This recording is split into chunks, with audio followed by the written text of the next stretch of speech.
केंद्र सरकारच्या लाखो कर्मचाऱ्यांसाठी आणि निवृत्त वेतनधारकांसाठी महत्त्वाची घडामोड समोर येत आहे. पगारवाढीबाबत अनेक दिवसांपासून सुरू असलेली प्रतीक्षा आता संपण्याची शक्यता निर्माण झाली आहे. आज राजधानी दिल्लीत राष्ट्रीय संयुक्त सल्लागार यंत्रणेच्या मसुदा समितीची बैठक आयोजित करण्यात आली होती. या बैठकीत कर्मचारी संघटना आणि पेन्शनधारक संघटनांनी तयार केलेल्या संयुक्त प्रस्तावावर सविस्तर चर्चा होणार होती. यामध्ये वेतनश्रेणी, वार्षिक वाढ, विविध भत्ते आणि इतर सुविधा याबाबत अंतिम भूमिका निश्चित केली जाऊ शकते.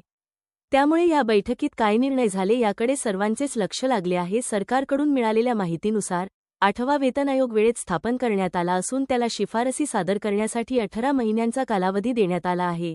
त्यामुळे निर्णय घाईघाईत न घेता सखोल अभ्यासानंतरच अंमलबजावणी केली जाणार आहे.